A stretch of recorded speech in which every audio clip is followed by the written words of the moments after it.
Le discours politique atteint la pensée, mais nous on atteint le cœur. C'est ça qui est vrai. Nous sommes les transformateurs. Nous sommes des faiseurs d'hommes par la grâce de Dieu. Et nous avons ce ministère que Dieu nous a donné. Pourquoi vous voulez tout nous mettre de côté? C'est sur ces mots pleins d'autorité et d'engagement que le président du conseil pastoral et président de la Confédération des Églises de Côte d'Ivoire, en abrégé Confessi, l'archevêque Assida Zito, a pris la parole au nom de ses pairs et de l'Église protestante évangélique de Côte d'Ivoire dans toute sa diversité. Réunis massivement en un seul lieu, en l'occurrence le quartier administratif, les ministres de Dieu se sont déplacés de toutes les régions du pays, sur invitation de leur porte-parole, l'archevêque Assida Zito, pour rencontrer le ministre de tutelle, ministre d'État, ministre de l'Intérieur et de la Sécurité, M. Ahmed Bakayoko. Rencontre spéciale, nous le rappelons, qui s'est tenue ce 1er octobre 2016 dans la commune du Plateau, à l'hôtel du district d'Abidjan, au sein de la salle Félix Houphouët-Boigny, avec toutes les délégations venues d'Abidjan et de l'intérieur du pays. Au cours de cette grande rencontre d'échange avec le ministère de tutelle et dans le prolongement de la réunion précédente du 16 septembre à l'hôtel Bellecote, les questions et requêtes soulevées par les églises évangéliques devaient trouver solution auprès des autorités étatiques. Absent pour la circonstance pour des raisons non évoquées, le ministre d'État s'est fait représenter par 3 directeurs généraux. Le conseiller et directeur des affaires politiques du ministre d'État, ministre de l'Intérieur, M. Claude Saïd Soumaoro, le directeur général des cultes, M. Bamba Messamba, le directeur de la décentralisation et des collectivités territoriales, par intérim le préfet Luc Ounidje, et la présence très soutenue du vice-gouverneur du district d'Abidjan, M. Sia Honoré, de la presse écrite et de l'audiovisuel dans toute sa grande majorité. Par le message de bienvenue livré par la prophétesse Naomi Tondezegui, présidente du comité d'organisation. Ensuite, les présentations des différentes délégations venues d'Abidjan et de l'intérieur du pays, faites par le révérend Ba Jonathan, et des prestations scéniques et artistiques assurées par l'évangéliste et chantre Grâce Lucie. Le livre blanc des requêtes, doléances et propositions de solutions des églises protestantes évangéliques de Côte d'Ivoire a donc été remis aux représentants du ministre d'État, ministre de l'Intérieur et de la Sécurité, par le Dr Goz Isidore. Symbole marquant de cette journée qui montre le travail important effectué par les ministres de Dieu. Devant le pupitre qui lui a été offert, l'archevêque Assida Zito a rappelé à l'auditorium présent que l'Église est un royaume dans un État, avec une base et une implantation territoriale. La Côte d'Ivoire étant un pays laïque, nul n'est sans ignorer que l'État a des droits et devoirs envers l'Église et que l'Église en a aussi vis-à-vis de l'État. Et en tant qu'homme de Dieu épris de paix, d'amour dans l'intérêt supérieur de la nation, ayant pris conscience du danger que pourraient constituer les relations de méfiance et de frustration entre l'État de Côte d'Ivoire et l'Église évangélique, l'archevêque a tenu à apporter des propositions idoines en vue d'une collaboration parfaite et d'une cohésion sociale maîtrisée. Ici, au haut de cette chaire, monsieur le représentant du ministre, monsieur va vous dire que nous comptons. Nous sommes très représentatifs. Nous restons tranquilles, on ne dit rien, maintenant on écoute. Et on sait qui va nous parler.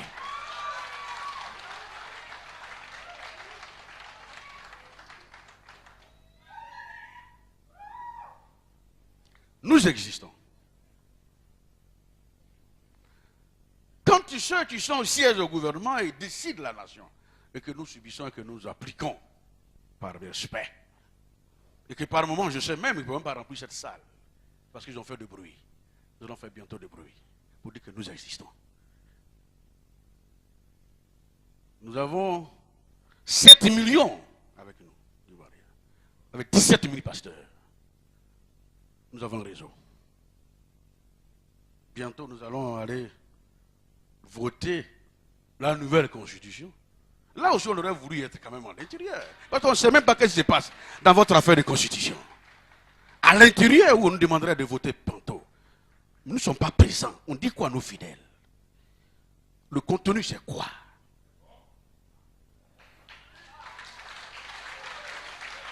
C'est de tout ça là que l'Église est très inquiétée. Très inquiétée. Nous ne savons pas qu'est-ce que vous avez mis là-bas. Je voudrais terminer pour mon 10e point. Claude, mon frère.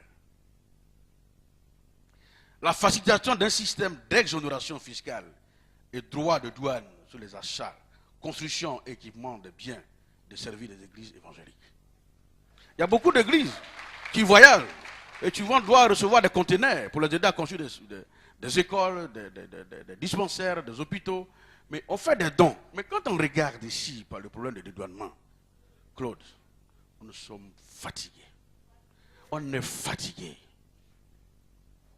L'école qu'on va construire, c'est des Ivoiriens qui fréquentent. Le dispensaire, l'hôpital, c'est eux. Pourquoi on ne peut pas nous aider? Le problème, il est où? Qu'on nous dise exactement. Alors, l'Église présente ce jour est garant moral de la société dans toute sa composante. C'est de notre devoir d'aider au règlement des problèmes et incompréhension en famille. Ne dit-on pas que le linge sale se lave en famille, cher Claude? Moi, je ne vais pas là avec vous. Nous sommes appelés à soutenir nos populations et à aider le gouvernement dans l'exercice de ses fonctions. Au regard de ce qui précède, mes pères, par ma voix, voudrais apporter une modeste contribution sous forme de proposition en vue d'une bonne compréhension de l'Église et sa cohésion avec le reste de la population dans sa laïcité. Ceci enfin, de lever toute méfiance qui pourrait s'installer entre l'État et le groupe important que nous constituons. Claude, j'ai un livre blanc que je vais te remettre tout à l'heure. Pourquoi vous remettez ce livre à M. le ministre et je reste à votre écoute. Mais je voudrais terminer pour vous dire. Église de Côte d'Ivoire, nous allons bientôt partir pour la Constitution nouvelle.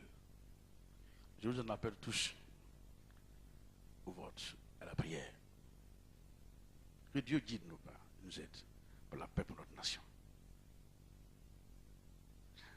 Claude, pendant la guerre, nos églises et temples et paroisses, beaucoup ont servi de lieux d'accueil pour nos frères. Nous avons reçu beaucoup de frères.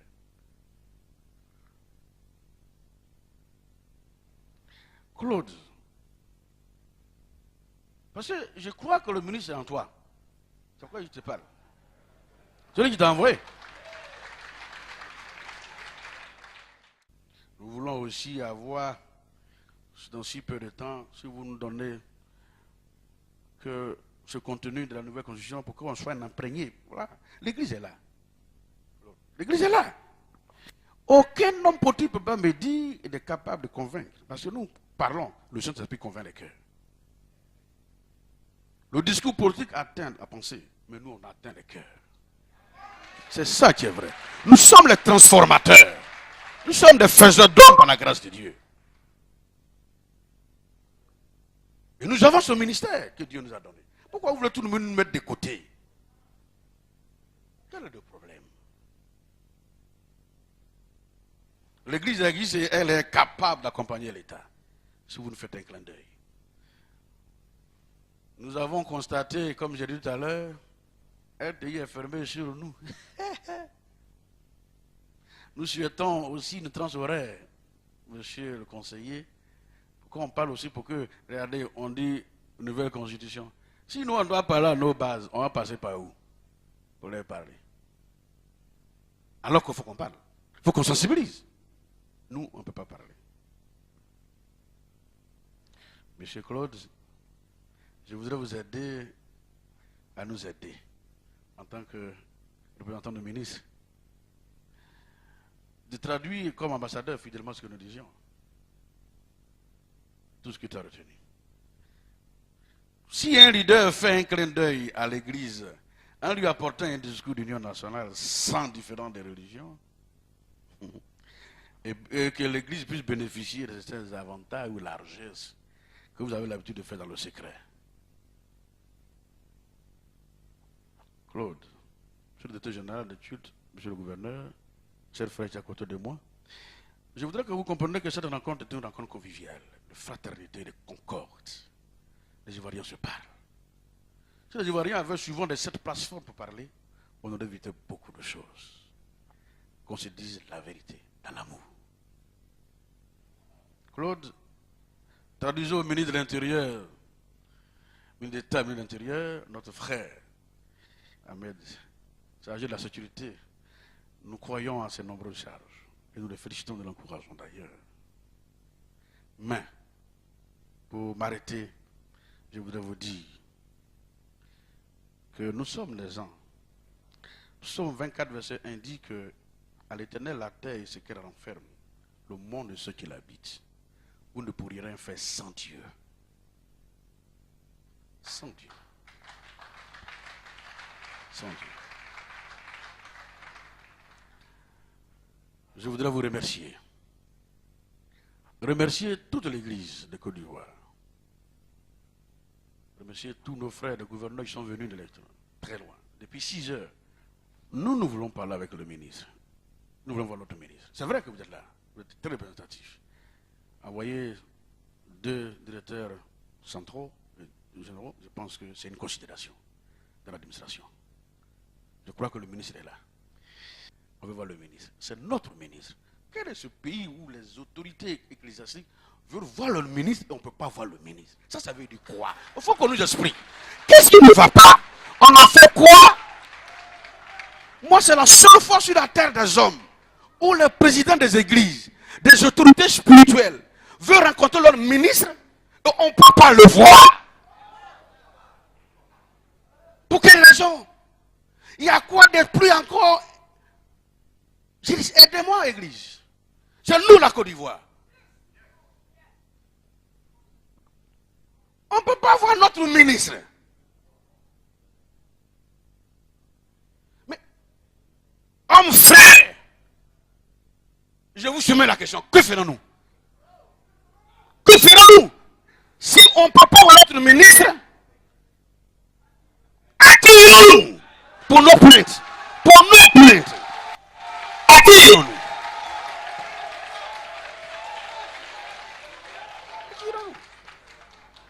Accueillons-nous.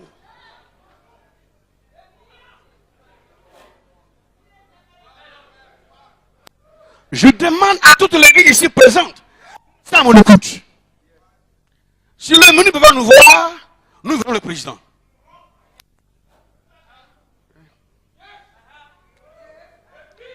Nous voulons voir le président. Parce que bientôt on s'en va aux élections. Nous voulons voir le président.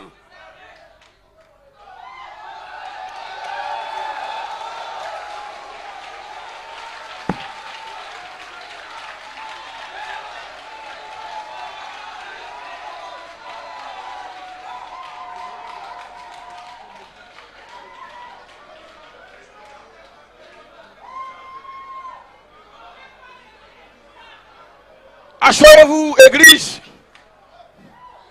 Je vous demanderai de rester à mon écoute. Restez à mon écoute. Avec beaucoup de respect que j'ai pour mes pères que vous êtes là. Je ne suis que votre serviteur.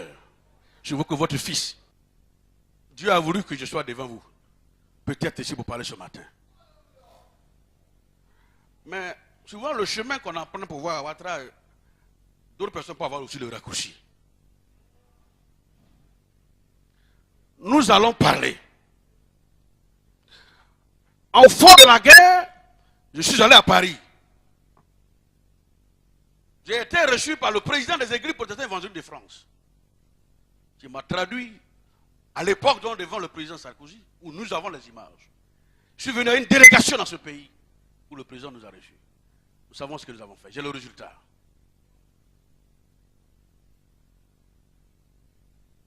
Si le menu ne peut pas nous recevoir, restez à l'écoute.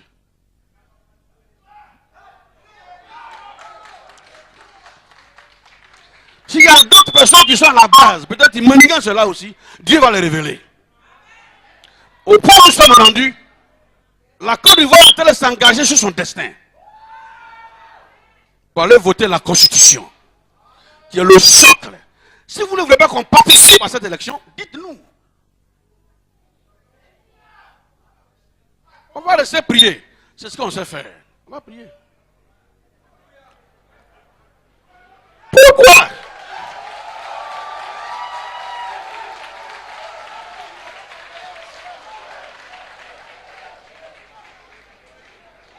Je voudrais dire à M. Claude, pour terminer, que c'est une initiative C'est une initiative. Vous me verrez avec l'archevêché catholique. Vous me verrez avec la grande rencontre avec les musulmans. Je n'ai pas de porte fermée. Non. Je parle de porte fermée. Je ne sais pas quelle est la rencontre d'aller faire. Et que vous voulez m'exclure. Pourquoi? On m'a dit hier que le ministre arrive, mais il est où? C'est parce que nous sommes épris de paix. Sinon, j'aurais demandé au peuple de partir à la maison. Ou aller marcher pour aller voir le ministre.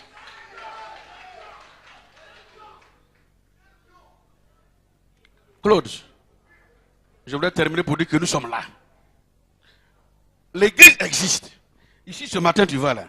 Il y a au moins derrière nous, au moins 2 millions de personnes qui ont aussi un mot de vote. Ne nous provoquez pas quand on est silencieux.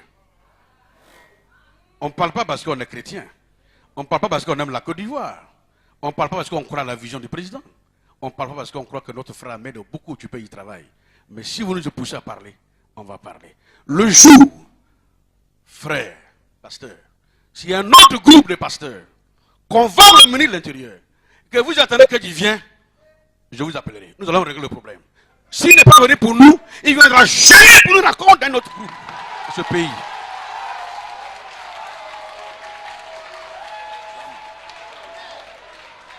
Restez à mon écoute. Restez à mon écoute.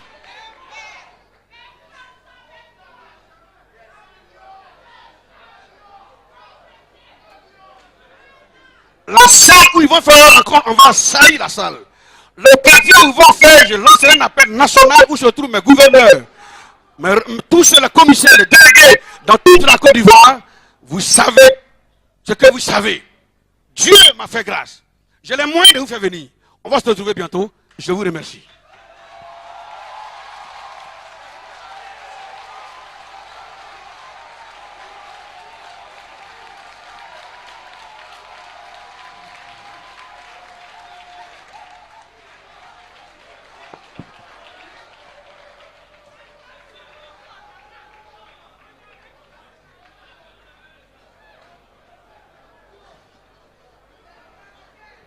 S'asseye, acclamons le Seigneur Jésus. «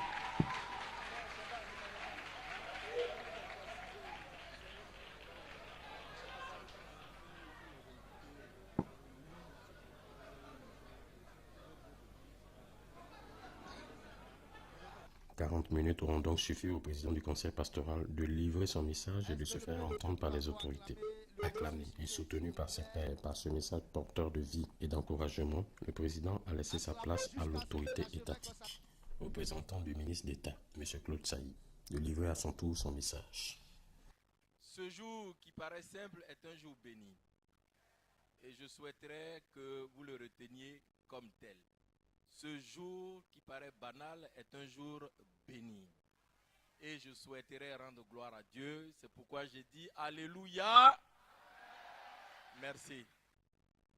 Peuple de Dieu qui est arrivé de partout de la Côte d'Ivoire, des 31 régions de ce pays, et qui avait laissé tomber à un moment donné les activités pastorales que vous menez pour être ici présent à l'invitation de votre frère, à l'invitation de l'archevêque Kassid Azito, mais à l'initiative de la prophétesse Naomi et du révérend Jonathan.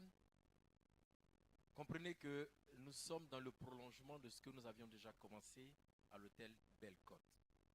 C'est la raison pour laquelle, avec humilité, je me prosterne devant lui et devant toutes ces éminences que vous représentez pour parler au nom du ministre d'État, ministre de l'Intérieur et de la Sécurité, Ahmed Bakayoko, mais aussi par le prolongement de la voix du président de la République, Alassane Ouattara, qui comprennent, qui ont compris, qui ont toujours compris que seul un dialogue, seule une collaboration franche entre fils d'un même pays peut aider cette nation, ce pays-là, à avancer. Et que donc, chaque propos que je vais tenir ne vienne pas ou ne vient pas de moi, mais chaque propos vient de Dieu, parce que nous sommes entre hommes de Dieu, entre fils de Dieu, et chacun de nous demande l'inspiration à Dieu, afin qu'on ne parle pas pour se faire plaisir, mais qu'on parle pour apporter toute la gloire à l'Éternel. Et c'est à ce titre-là que je prends la parole. Cher aîné, archevêque, le ministre d'État, Ahmed Bakayoko, qui m'avait déjà dépêché auprès de vous lorsque nous étions à l'hôtel Belle-Côte, m'avait dit, vas-y, parce que moi-même en y allant, et je vous l'ai dit avec toute la sincérité qui me caractérise, je venais, mais bon, franchement, je ne savais pas très bien ce que j'allais y faire. Et j'ai été émerveillé de voir la qualité des personnalités à l'hôtel Belle-Côte. Je suis resté assis quand je lui ai envoyé un message. Au lieu de monsieur le ministre d'État, je venais croyant avoir une petite rencontre avec 4, 5, 6 pasteurs, mais c'est un peuple entier que j'ai en face de moi. Je suis émerveillé. Il m'a répondu, Dieu soit loué, dis-leur que je les salue et fais un geste en mon nom. Archevêque, c'est ce que j'ai fait. Qu'il est avec vous et qu'il vous attend parce que nous avons maintenant un livre blanc. Nous allons le travailler, nous allons l'étudier et les réponses, Gauze, tu as dit quelque chose de très fort hier lorsque nous nous réunissions, c'était un peu comme un synode. Les réponses à apporter à ce livre vont être l'occasion d'un nouveau départ pour l'Église. Mais c'est à vous de soutenir chacun des cadres, chacun des piliers que vous représentez pour que l'harmonie soit parfaite entre vous et l'État. L'État est à votre écoute, l'État est à votre disposition. C'est pourquoi, en dépit du lieu, et quelle que soit la tension qui allait régner, le ministre d'État m'a demandé de venir, allait nous demander de venir, parce que l'État est pour vous, l'État est avec vous, mais seulement que nous n'avions pas des cadres d'échange. Après la prière finale faite par le représentant de l'Église universelle, c'est aux environs de 14 heures que la grande salle de l'hôtel du district d'Abidjan, contenant pour cette occasion plus de 800 places assises, a vu le monde se vider de son contenu avec des prises de photos, de salutations, de remerciements. C'est sur la photo distinctive de famille avec les autorités étatiques et les ministres de l'Évangile que la rencontre spéciale lors de ce 1er octobre a pris fin. Shalom.